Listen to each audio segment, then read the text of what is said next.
Commonly मान्छेहरूले नबुझ्ने र सोध्ने प्राय कमन क्वेसनहरू चाहिँ के हुन्छ भन्दाखेरि चाहिँ लाइक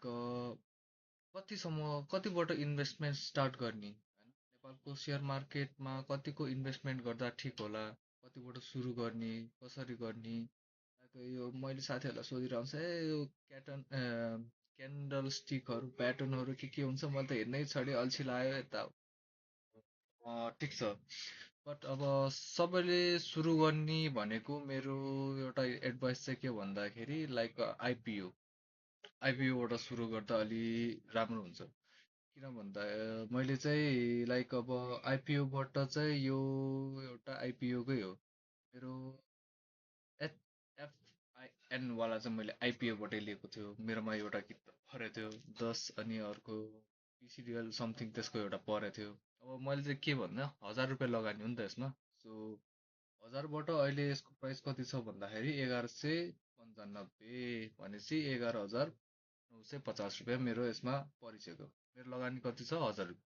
सो मलाई यसमा अहिले प्रफिट कति छ त 10,000। लाइक अब सबैलाई कमन लाग्ने अति सजिलो वे अब भन्ने यसमै हुन्छ। अब आइपिओहरू कसरी आउँछ, कहिले आउँछ, त्यो अब तपाईँले सोसियल मिडियाहरू लाइक उनीहरूमा फलो गरेर भेटाउन सक्नुहुन्छ त्यो पनि। मैले चाहिँ अब यसको प्याटर्नहरू चाहिँ अहिले यो 2024को रहेछ, 24को छ। अनि त्यहाँबाट सेयर मार्केट फ्लक्चुएट भएको अब एउटा यो प्याटर्नमा चाहिँ अलिकति मैले के बुझ्छु भन्दाखेरि अलि न्युट्रलमै छ, माथि पनि गएको छैन तल पनि छैन।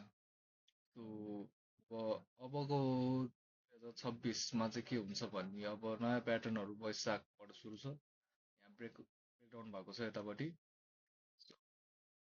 मात्रै ब्रेकडाउन भएको छ। अब यो क्यान्डल प्याटर्नले चाहिँ किन भन्दाखेरि म चाहिँ यता मात्र होइन लाइक दुबईमा पनि थिएँ, त्यहाँ पनि थोरै थोरै इन्भेस्टहरू गरिरहेको थिएँ होइन, सेयरहरू त्यहाँ पनि खेल्न आउँथ्यो। त्यहाँको फ्लक्चुएट कस्तो भन्दा त्यहाँको चाहिँ तपाईँको डेली खेल्न मिल्छ। अब यताको किन भन्दाखेरि अब आज बेच्नुभयो भने तपाईँलाई 3 दिनपछि आउँछ।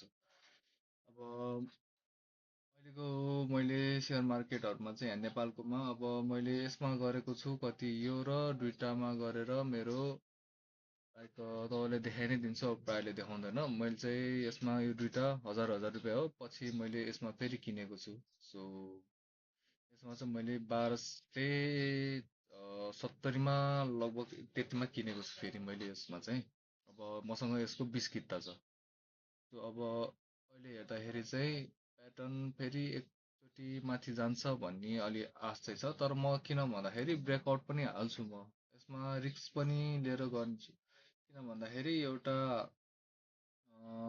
सेयर मार्केटमा आफ्नो रिस्क लिएर त्यो गर्नुपर्ने हुन्छ। सो तपाईँको कतिसम्म तपाईँले रिस्क लिन सक्नुहुन्छ भनेर पनि त्यसको मार्जिन पनि राखेरै चल्नुपर्छ। त्यसमा चाहिँ सजिलो के हुन्छ भन्दाखेरि तपाईँले एउटा यो बानी बसाल्नु भयो भने तपाईँको धेरै घाटा पनि जान्दैन, त्यसरी गर्न सकिन्छ। अब आजको लागि चाहिँ मैले यति नै भन्छु। सो केही अब क्वेसनहरू छ भने पछि भन्नु होला मलाई।